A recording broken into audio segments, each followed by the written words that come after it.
नमस्कार, मैं शिवालिका और आप देख रहे हैं JJN न्यूज।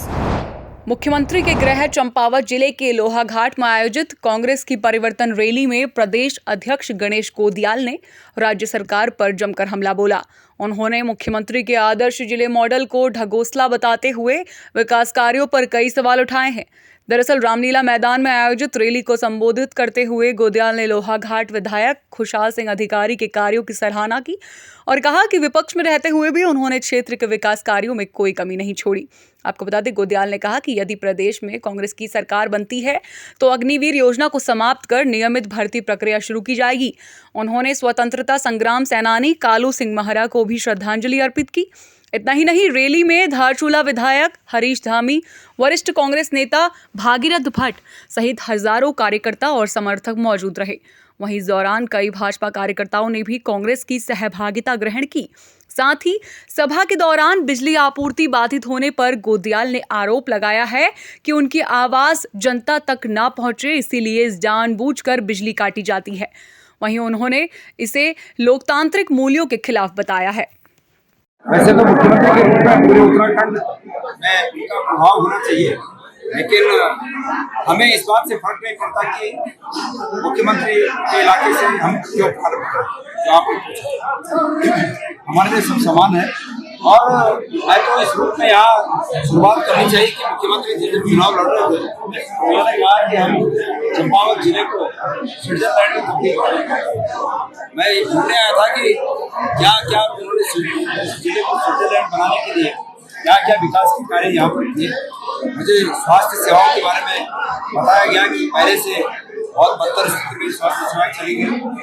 रोजगार के बारे में बताया गया कि रोजगार भी बहुत अधोगति की ओर नीचे को गिरा है।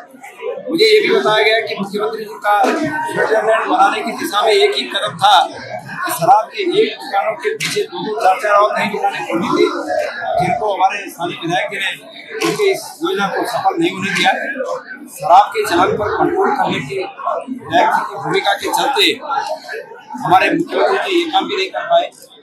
कुल मिलाकर सरकार हर मोर्चे पर फेल हुई है और कांग्रेस पार्टी हम सब मिलकर ये वचन जनता को देते हैं, यहाँ के लोगों को देते हैं कि अतीत में जिस प्रकार से हर घर को रोजगार से जोड़ने की योजनाएं सरकारों की होती थी, कांग्रेस सरकारों की होती थी, हम उसी लिंक पर चलकर प्रत्येक घर को रोजगार से जोड़ेंगे, अग्निवीर योजना को समाप्त कराएंगे, अतिथि शिक्षकों के मामले को सॉल्व करेंगे, आउटसोर्सिंग पर जो लोग हैं उनको अच्छे दिन उनके भी आ जाए इसके लिए कोशिश करेंगे।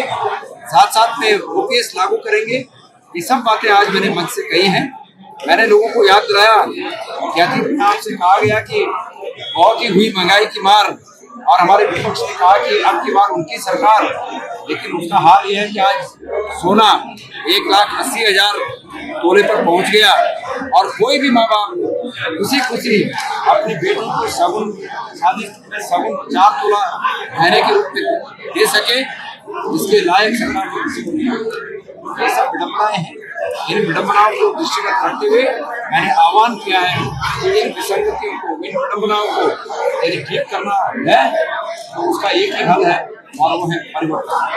मुख्यमंत्री का ये आरोप लगा रहे हैं चंपावत में कांग्रेस पर, क्या कहना चाहिए? इतनी बड़ी बात है, इतनी बड़ी बात है कि सत्ता में 10 साल रहने के बाद मुख्यमंत्री कांग्रेस पर आरोप लगा रहे हैं।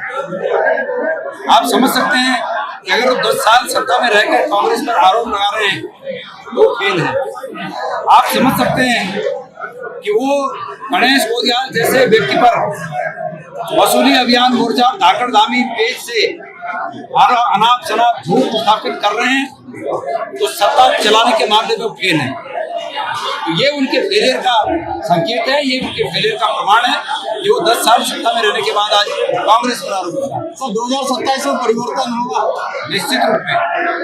जिन दुश्वारियों से जनता चल रही है, जी रही है, उसका एक ही हल है परिवर्तन। भारत के लोकतंत्र में, उत्तराखंड के लोकतंत्र में मजबूत शक्ति है कि वो समय समय पर जब इस प्रकार की परिस्थितियां पैदा हो जाए तो उनका निर्णय विवेकशील निर्णय होता है और उस विवेकशील निर्णय के चलते जनता परिवर्तन करेगी। तो मैं ये मानता हूँ कि लोकतंत्र में अगर किसी सत्ता में तानाशाही आ जाए तो उसका एकमात्र हल परिवर्तन है और उस परिवर्तन के लिए संविधान ने जनता को 5 साल में एक बार शक्ति दी है कि वो अपने मत का प्रयोग करके इस तानाशाही सरकार को बेदखल करें। तो लोहाघाट से किधर की संभावना है?